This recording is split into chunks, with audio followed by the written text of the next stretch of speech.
Oke, kalian sudah bosan dengan berita tentang Dayana, maka kita hari ini akan membahas tentang politik. Seperti yang terlihat di dalam video ini, diambil dari Rizal Ramli Official, berbicara tentang pilkada dan pilpres berbiaya mahal. Di sini saya akan langsung membacakan. Pilkada dan pilpres berbiaya mahal. Biaya cekada pilkada kabupaten kota 30 miliar sampai 100 miliar. Biaya calon gubernur pilkada provinsi 100 miliar sampai dengan 1 triliun.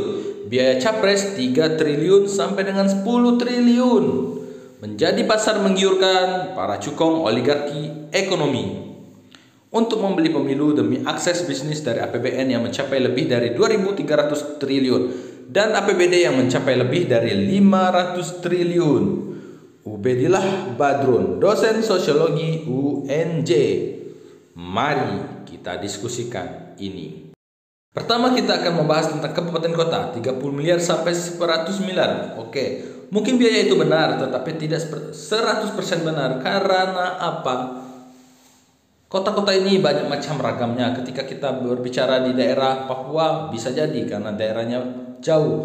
Ketika kita berbicara tentang daerah-daerah di Jawa, sebagian besar Jawa, bisa jadi juga karena penduduknya sangat besar. Tetapi ketika kita berbicara sebagian Sumatera, Kalimantan, Sulawesi, mungkin itu tidak seperti itu. Ya, tidak setinggi itu biayanya. Jadi kita di sini harus bisa berpikir, ketika ada pilkada maka kita para pemilih haruslah mulai berpikir. Kita ini akan menempatkan pemimpin kita 5 tahun ke depan. Dia akan menjadi orang yang paling bertanggung jawab atas hidup kita.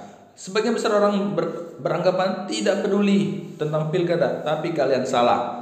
5 tahun ataupun 10 tahun dia memimpin, hidup kita tergantung di sana. Ketika dia menjalankan roda pemerintahan dengan baik, dengan benar, ketika kita memilih dia bukan berdasarkan uang, maka insya Allah demi rakyat dia akan menjalankan pemerintahan dengan baik. Banyak orang yang contohnya melakukan itu dengan baik, tidak mengeluarkan uang sampai sekian banyak. Mungkin mungkin tetap berbiaya karena proses politik itu mahal. Memang karena mereka harus menyiapkan spanduk, baliho dan atribut-atribut lainnya. Belum lagi dia harus melakukan kunjungan-kunjungan ke setiap titik-titik konstituennya. Itu tentu berbiaya. Dan itu tidak gratis. Tetapi ketika kita rakyat ikut mengikuti kampanyenya, kita mengikuti sosialisasinya, tapi kita hanya berharapkan uang 10.000, 20.000, 50.000, atau mungkin paling tinggi 100.000, 200.000. Oh, itu sudah terlalu tinggi ya kawan-kawan. Rasanya nggak ada yang mampu bayar setinggi itu. Kita lihat program kerjanya, terus kita lihat track recordnya.